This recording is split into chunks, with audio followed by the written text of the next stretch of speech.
masi Israel lai lebak se kujin mo pa pa janate ko Manipur ma kano ahum mari kan sawa country ni adu ki lebak se world je joy to mane moi ki technology moi na paiba moi ka ni modern kuju klai sa world da moi yo ma mi moi no loi dominate to Germany ne sakera America sakera England ne sakera Jews or Jew word to moi ne dominate to kari ki media me adu ko brain level na karwa choma to re moi kwai ma ko je pesa pa moi mi ba scientist of power re moi mi ba ari ki CEO re moi mi ba general chomo re moi mi ba apa was moi loi bringa loi ne dominate to ra loi ma to lei bringa moi ne to ri ma to ji to na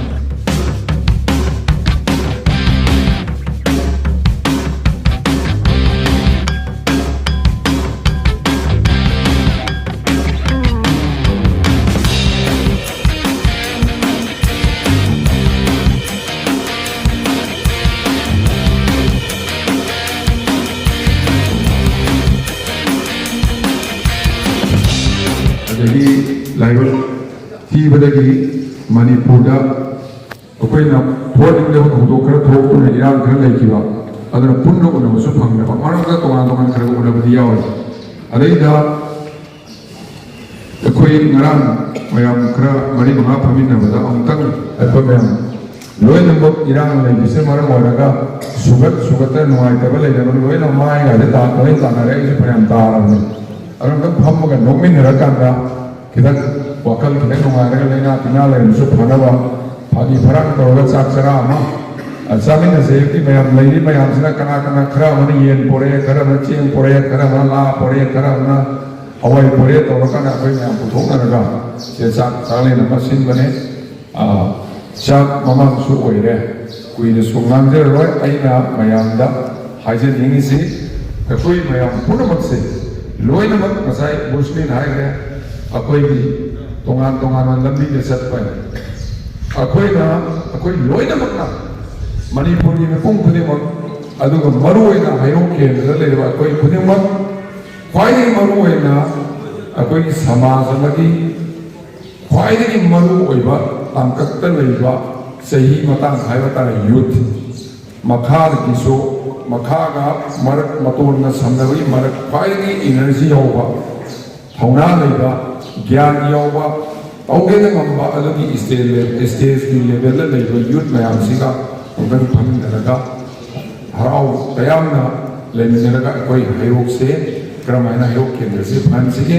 अलग मणिपुर से fund सिके high बकी कोई खनन से हाइदर आदम नईने से वो कल्पिने से ना तुनावने आए कोई की यूथ सिंबो हाइदर लेते ना थगत चली कोई की हयोग केंद्र ला nasi bawa pada Iran, dia bawa pada apa kita kau ini role, kau ini tahu jangan only, aduh asal buat asiana, hatta yang sati buat aduh untuk dong atau apa kan, apa bawa tu bersih, kau ini yang mana, dari kau na, tabuk tahu pada gini, hai, tamjen ini, kau ini loy lagi pandang bersih, Manipur syakat pak, shanti leba. Hari ini naharol sisi alon sisi sakral matung nama sina amukanna apaba Manipur ma apaba hayo kendra mo kohen bagi wakal lo dan loina tong punak tane kana se ban butoroso Iran butoroso strike butoroso khama bo eraso thingma bo eraso phaba bo eraso tauri bo khudi mamse apaba bangna apaba panam santi ola punak tane tawboda mo apaba kauna bona bata Tauri mengumumkan soal berarti lalu berarti asok apa pun lakadra, adu umai pakat sabri, ahal sing kerana tiemba, mama apa na kerana tiemba, gian tawa kamu ni yau na hai ba adu umai lembi hai, madura mayam koi hayu kule ba koi mayam se amaga adu na adu gimini adu na adane hai ba koi wati wapati dana, koi hayu ke nasi am unity le ba, apa bawa kalon ciemba. Apa tahu kan mak adu mak grup ni hay mesti adu mak samaja mana adu mak kendra mana adu mak jaga mana hay mesti mayam itu nasi hana surbi nara lagi hay mesti maina aham ter thamjage ani surpada yang mulai tapa mana hana hobi ko hendak ki MP UPSE Manipur Public Service Commission sina law parikha organized service code akoi haraga India government ne UPSC Manipur ne MPSC adana IAS IPS IRS akoi sina MCS MPS adagi Manipur Secretarial Service SDC service sigi parikha aido pada akoi mayam he punba lai su aiba alaman retired sanaba adagi social worker aiba oza professor mayam adagi akoi MLA mayam mantri mayam punba matamda hanagi result lo puthona pada kaira odagi mi manga yawi khetri ka odagi ani yawi bhanga dei taruk yawi uri bukke asira to maina pa hairo kendri kari yawi na kanda amu yawi yo hairo ka oza sargada lai karo layo karo oza ko to mi lai ni da mantri orame mai mathanga oza akoi kano oza ko na mu mantri we adai matung na mu akoi gi okay na mu mantri we adai mathang na ai so mu mantri we ra akoi bol le ba ki ma mayam si manung da karak mayam si manung da except oza ko oza subha ke na tan loi mantri we re adu oza ai ko mi ro okay ni matam na ri yam sa na mantri we kaksing da sahi ma phana mantri we ba mo le thang da mantri mo we ni moirang da di ahum moirang ko re mo di thang da ko thi adu thang ga kaksing da any bank noi bank da sang bank manager kaksing ni tama de aw ma any officer se lo kaksing ma sa la ni Delhi de sakera Bangalore sakera professor oza min san da kaksing la ni aeroplane da hogi indigo ge pilot karane ho kaksing mo mani hoje Imphal West ASP Imphal West Shivakanta Kaching lagi DC Imphal West Rajkumar Kaching lagi aduga Vandana Kaching lagi IAS officer Robert Khetri Mayo Social Welfare ki Commissioner Kaching lagi yo paile rahi hai but akoi SO amata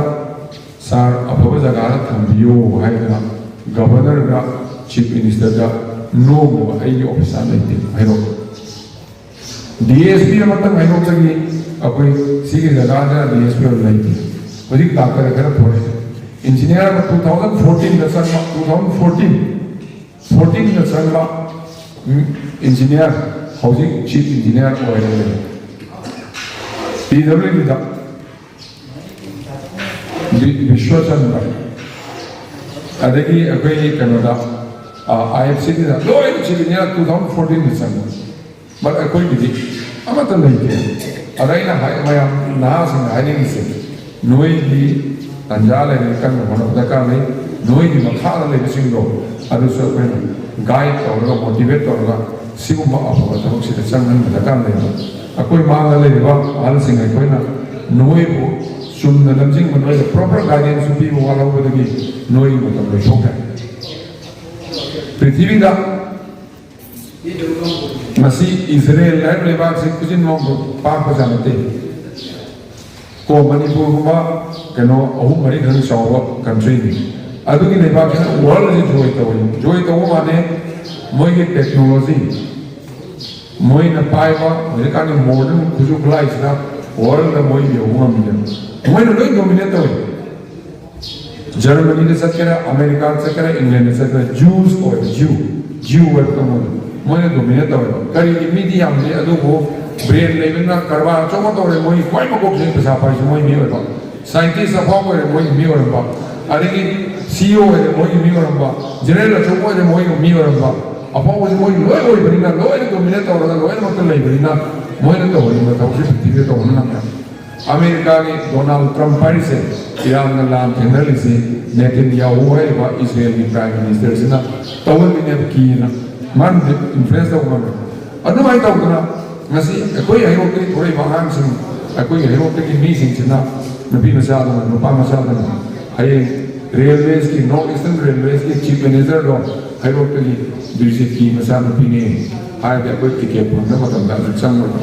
tumam mai tre mai kai ticket pon da railway ticket pra kan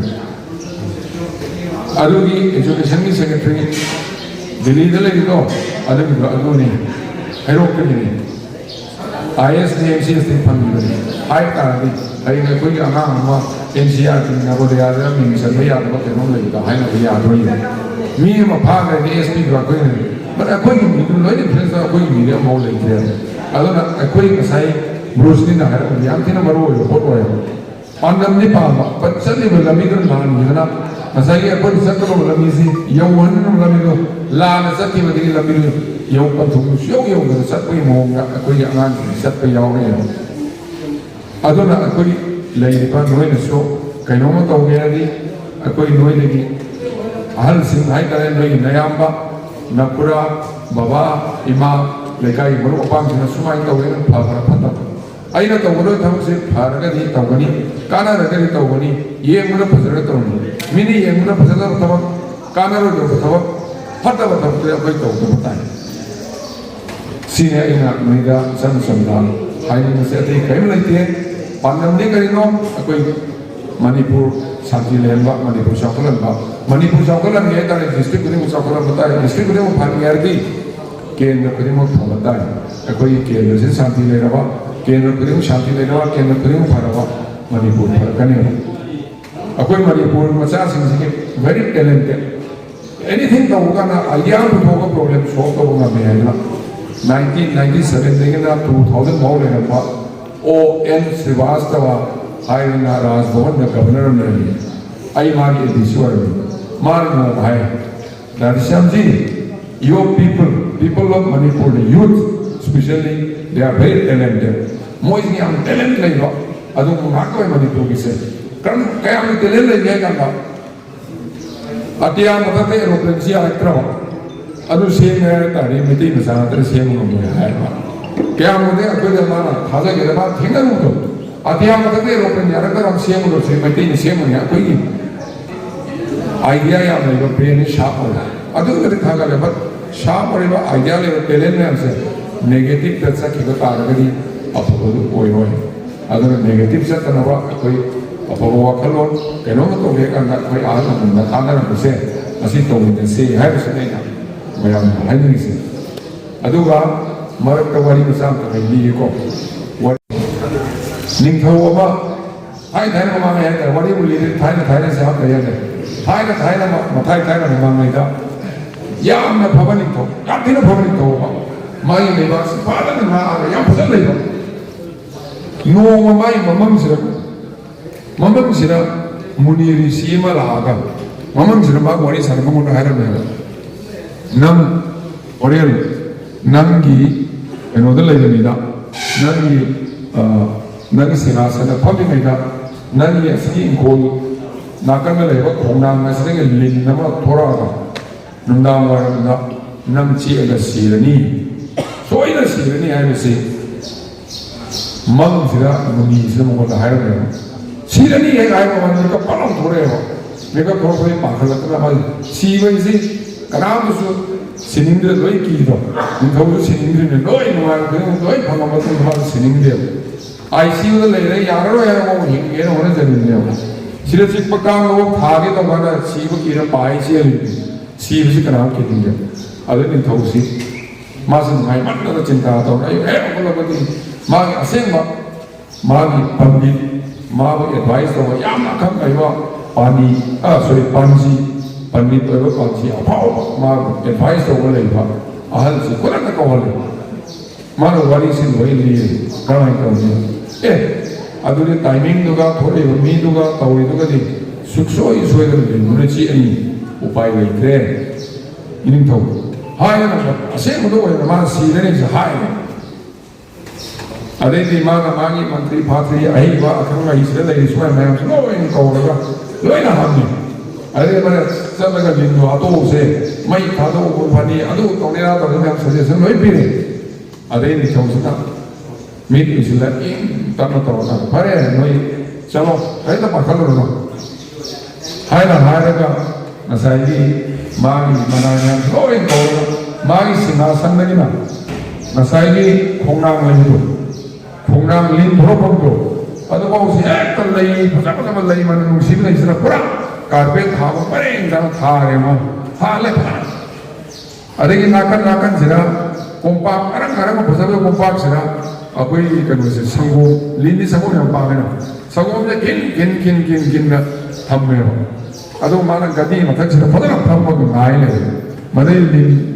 अंगो साकदो कदा कामा फरा कामा पाए थोड़े है सही खुना म खोग थोड़ा अदम चला ले लिन कई मसी से लई में हमसे कई लई मनम सिरा माजम लिन लिकरा मनम सिरा पे ngau कर गावरे नुमाय हो रे अरे किदन चला संगो में संगो से मथक खरा मुसले संगो मथक अदम आयन ला नि तो मना लो से अरे नि मा से लई मनम दुगी नुसी दुगा हाउ बा कनो में हम संगो में हम से लई होगा माई ना साई चिका का हाथ के वकल को मतलब मानसिक तोरिसना ममांगी मपोक्ता लिन से लिन नतबा मी यमन पोकिबा निथौसिसु ममांगा मपो पोका निथौसिना मासे हाथ खिबगी अदुनि नमन कुमाना के मपोक लाइने अदु लिन से ngसाई मासिक कदो ने ऐसी काउथोगा वकल हाथ के हाय बनी चिके वकल तमना माना नम सब पुरिंग नम सबों तक पुरिंगी लैमन नम पुरिंग नम काउथरा हंथरा असाव नेमधरा कालना कनोसिना निनिंग तौसिना फदना येना लेरमसे उकाना लिंजि लेपग निंग तौ इमो करिनो नंगना ngasi aina nang sipala kani ha kana ngado fadana sinna kota tawatara misi karigino sine mana hai aise aina tawru ana karama gi fatagi phono chen no siara si basi no mo si do le adi sarakoli akai gi namni laman kumo zapuri ba adana ai keso namonda revenge lo ka vida ai phum to ko da ni do aina tawru karama pholo to jagi ai dana ai ngai le jana